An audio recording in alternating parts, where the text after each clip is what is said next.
আসসালামু আলাইকুম বন্ধুরা, কেমন আছো? আশা করি ভালো আছো, সুস্থ আছো। প্রতিদিনের মতো আজকেও চলে এসেছি নতুন এক রেসিপি নিয়ে। আশা করি ভিডিওটি টানবে না, শেষ পর্যন্ত দেখতে থাকবে। আমি এখানে কিছু আম নিয়েছি, আমি আজকে বানাবো আম পিঠা। আমগুলো আমি ভালোভাবে ধুয়ে নেব। আমি এই পাকা আমগুলো ভালোভাবে ধুয়ে নিচ্ছি। এগুলো ভালোভাবে ধুয়ে পানিটা ভালোভাবে মুছে নেব। আমগুলো আমি ভালোভাবে ধুয়ে নিয়েছি। এবার আমগুলো এইভাবে খোসাগুলো আমি এড়িয়ে নেব।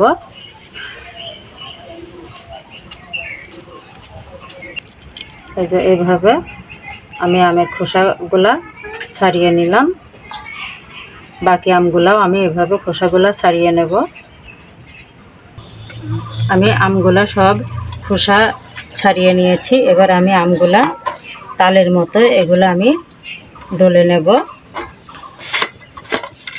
এই দেখো, এইভাবে আমি আমটা ডলে আমের যে গোলা অংশটা এটা আমি এভাবে বের করে নেব।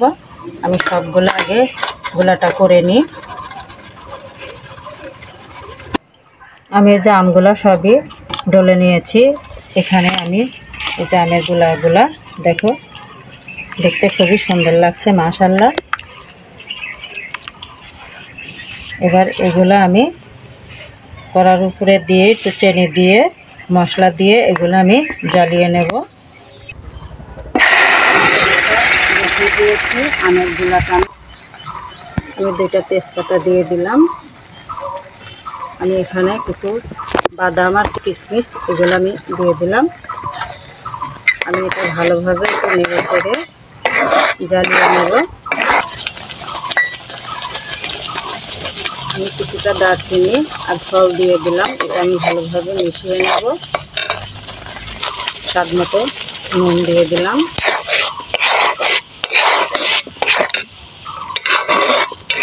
পরিমাণ মতো চিনিটা দিয়ে দেব। যে যেমন মিষ্টি খাবে ঠিক তেমনই দেবে। আমরা মিষ্টি একটু বেশি খাই, এই কারণে মিষ্টিটা আমি বেশিই দিলাম। কিন্তু আমগুলো মিষ্টিই আছে, না দিলেও চলবে, কিন্তু তাও আমি দিলাম। মিষ্টি ছাড়া আমাদের চলে না, এই কারণে মিষ্টিটা আমি বেশিই দিলাম। এটা আমি ভালোভাবে পুর বানিয়ে নেব। আমার আমটা প্রায় জ্বালানো হয়ে গিয়েছে। এবার আমি দিয়ে দেব চা কাপের 1 কাপ মতো খাঁটি গরুর দুধ। চাইলে তোমরা পাউডার দুধ দিয়েও বানাতে পারো, সমস্যা নেই। আমি গরুর দুধটাই ব্যবহার করলাম। এটা আমি ভালোভাবে মিশিয়ে নেব। আমার আমের পুর বানানো হয়ে গিয়েছে। এবার আমি এটা একটা প্লেটের উপরে ঢেলে নেব ঠান্ডা হওয়ার জন্য। এখানে আমি কিছু রোলার আটা নিয়েছি আর এখানে নিয়েছি কিছু চালের গুঁড়ো। আমি এগুলা ভালোভাবে মিশিয়ে নেব।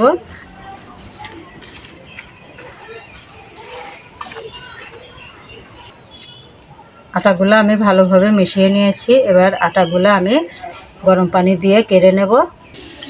আমি আটাটা ওইদিকে রেডি করে নিয়েছি। এখানে আমি পানিটা ফুটতে দিয়েছিলাম, পানিটা দেখো ফুটে গিয়েছে। এবার আমি পরিমাণ মতো নুনটা দিয়ে দিলাম। নুনটা দিয়ে দিয়েছি। পানিটা আমি আর একটু ভালোভাবে ফুটিয়ে নেব নুনটা মিশে যাওয়ার জন্য। পানিটা আমি ভালোভাবে ফুটিয়ে নিয়েছি। এবার আমি আটাগুলো ঢেলে দেব। আটাগুলো আমি এইভাবে ভালোভাবে নেড়ে চেড়ে মিশিয়ে নেব। আটাটা আমি ভালোভাবে নেড়ে চেড়ে একটা বাসনে আমি ঢেলে নেব আটাটা ভালোভাবে মাখানোর জন্য।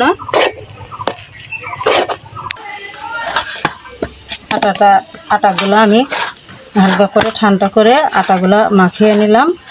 বেশি ঠান্ডা করব না, তার কারণ বেশি ঠান্ডা করলে আটা মাখানো ভালো হয় না, মানে গুটি গুটি ভাব থাকে। এই কারণে আমি আটাগুলো একটু গরম গরম থাকতে ভালোভাবে মেখে নিচ্ছি।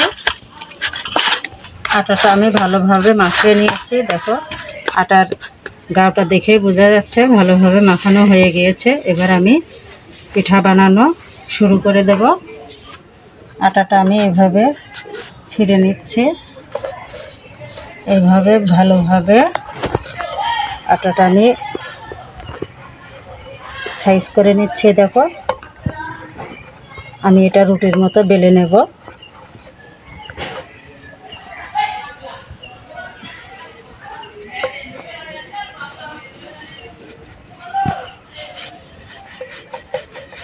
আমি এইভাবে এটা ভালো করে বেশি মোটা করব না, আবার বেশি পাতলাও করব না, পাতলা করলে পিঠাটা ভেঙে যাবে।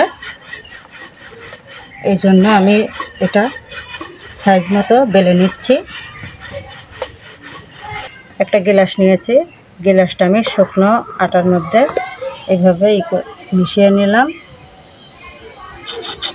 গ্লাসের সাহায্যে এইভাবে কেটে নেব। পিঠাগুলো বানাতে খুবই সুন্দর হবে। এই দেখো আমি আমের পুর বানিয়ে নিয়েছি। এটা আমি ঠান্ডা হওয়ার জন্য ঢেলে নিয়েছিলাম, ঠান্ডা হয়ে গিয়েছে। এবার আমি এইভাবে পুরটা দিয়ে পিঠার মুখটা মেরে নেব।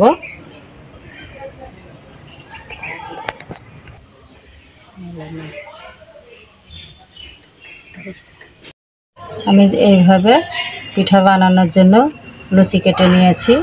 আর এই যে আমের পুর বানিয়ে নিয়েছিলাম, সেটা আমি ঠান্ডা হওয়ার জন্য একটা প্লেটে ঢেলে নিয়েছি। ঠান্ডা হয়ে গিয়েছে। আমি এইভাবে পিঠাটা বানিয়ে নিচ্ছি। আমি হাতের সঙ্গে শুকনা আটার গুঁড়ো নিয়েছি। এবার আমি মুখটা এইভাবে ডিজাইন করে নেব। দেখো পিঠাগুলা দেখতে খুবই সুন্দর লাগছে, মাশাআল্লাহ। আমি পিঠাগুলা এইভাবে সবগুলা বানিয়ে নিই, তারপরে আমি পিঠাগুলা ভেজে নেব। তোমরা সঙ্গেই থাকো, আমি পিঠাগুলা বানাতে থাকি। দেখো পিঠাগুলা সুন্দর লাগছে।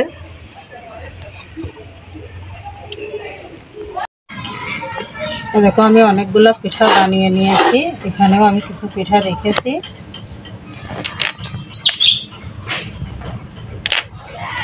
অন্য রকমের সিঙ্গারা পিঠা বানিয়েছি। কিভাবে বানালাম সেটা আমি তোমাদের দেখাবো।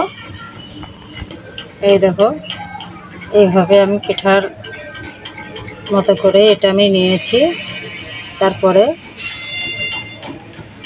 এইভাবে আমি সিঙ্গারার মতো করে পিঠাটা বানিয়ে নিলাম। আমি ওই পিঠার মতোই এইগুলোও আমি ডিজাইন করে নিচ্ছি।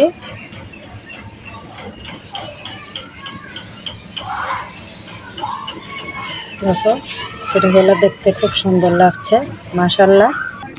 আমি চুলাটা জ্বালিয়ে নিলাম। আমি কড়াইটা বসিয়ে দেব। কড়াইটা ভালোভাবে গরম করে নিলাম। কিছুটা তেল ঢেলে দিচ্ছি। আমি তেলটা ভালোভাবে গরম করে নেব। এই দেখো পিঠাগুলো আমি সব পিঠাগুলো বানিয়ে নিয়েছি। এবার আমি এগুলা ভেজে নেব।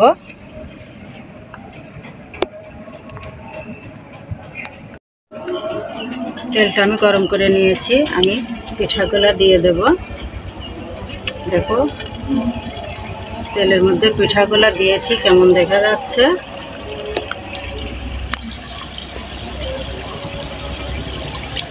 পিঠাগুলো দেওয়ার সময় খুব সাবধানে দেবে, তেল যেন গরম তেল যেন হাতে না লাগে, হাত পুড়ে যাবে।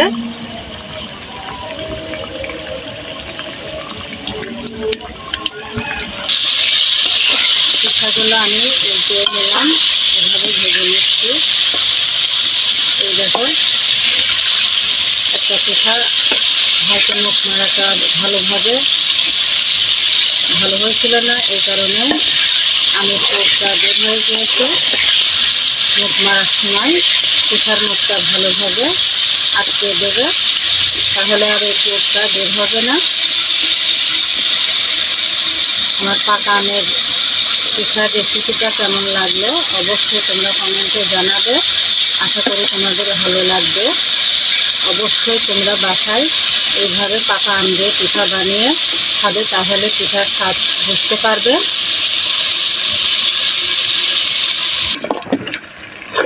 আমি পিঠাগুলো তুলে নেব। পিঠাগুলো ভাজাবার হয়ে গেছে। আমি বেশি কড়া করব না, বাদামি বাদামি কালার হয়ে এসেছে। এগুলাই আমি এইভাবেই তুলে নেব ছাকনা চামচ দিয়ে।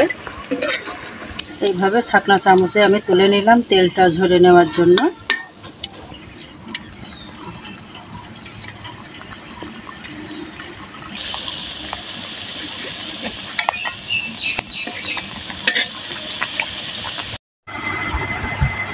এই দেখো বন্ধুরা, চলে আসলাম শেষ পর্যন্ত রান্নাঘর 92। আশা করি আমার পাকা আমের রেসিপিটা তোমাদের খুবই ভালো লাগবে। আমার পিঠাগুলা দেখতে খুব সুন্দর লাগছে, মাশাআল্লাহ।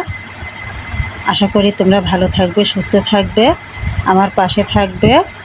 আমার চ্যানেলটাকে একটা লাইক ও সাবস্ক্রাইব করবে, বন্ধুদের সঙ্গে বেশি বেশি শেয়ার করবে। আশা করি তোমরা ভালো থাকবে, সুস্থ থাকবে। পরবর্তী ভিডিওতে আবার নতুন রেসিপি নিয়ে দেখা হচ্ছে। আজকের মতো বিদায় নিলাম, আল্লাহ হাফেজ।